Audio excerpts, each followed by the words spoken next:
my final update. It's been now a little bit more than half a year since I last checked in, and in the meanwhile I've started my third year of the PhD.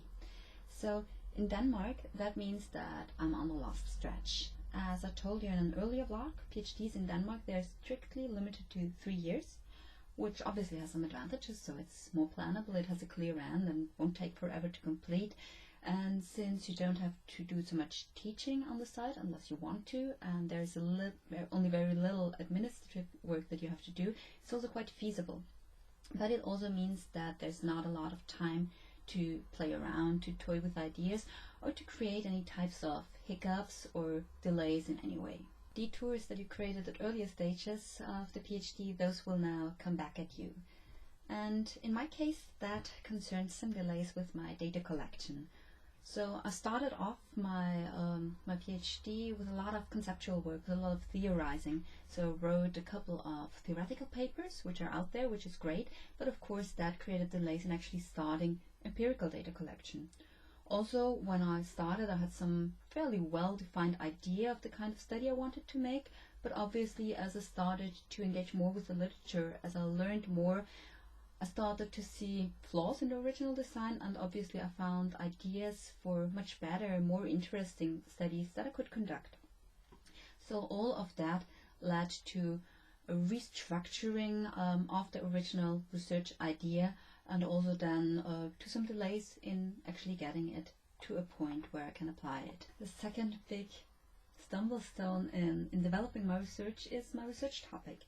So I'm working with organizations, and when this is your research topic, there's always the question of access. Do I have good enough connections to get into interesting organizations, to interesting units within the organizations? Can I really get them excited about my research topic? And then, this is most importantly, will they be willing to share confidential data that I might need to get their context, to analyze the data, to get a proper understanding? So that means that I have to be a little bit opportunistic in these settings. I have to shape my research around what is possible, where I can get access. And of course, this reshaping again can create quite a lot of detours, of delays in there.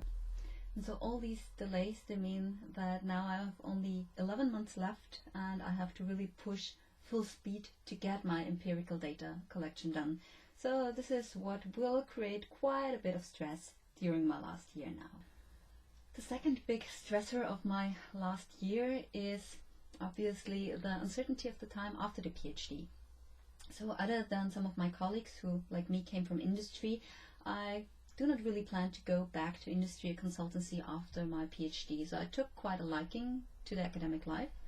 I think I'm fairly good at developing interesting research that can really excite and engage other academics or practitioners. I also seem to be reasonably good at doing my theorizing, my data analysis, finding patterns, and then telling compelling news stories. And also I really like teaching, so I've done that at the side for a while now, both teaching students and also practitioners in continuous education. So this is really great for me. I really like doing that.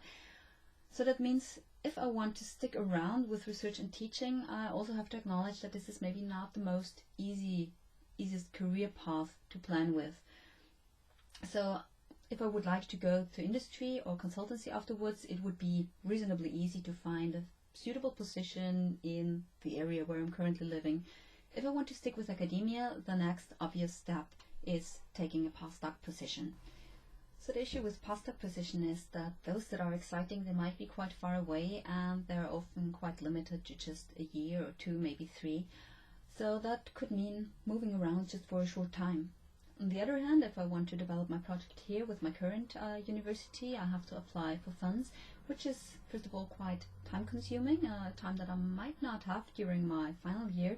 And also, of course, the funding opportunities, they are highly competitive, so the chances of success are somewhat limited. So that means while I'm slowly starting now to scout for my life after the PhD, I also have to mentally prepare for maybe some tough life decisions down the road in a couple of months. Or, well, I might just chicken out and find myself some safe position in industry or consultancy. So yeah, this will be the second big thing in my upcoming year, seeing what is out there, presenting myself in conferences and through publications. This is also why I spent my Christmas holiday days just writing. So I just submitted hopefully pretty neat article to the most prestigious conference in management science, the Academy of Management.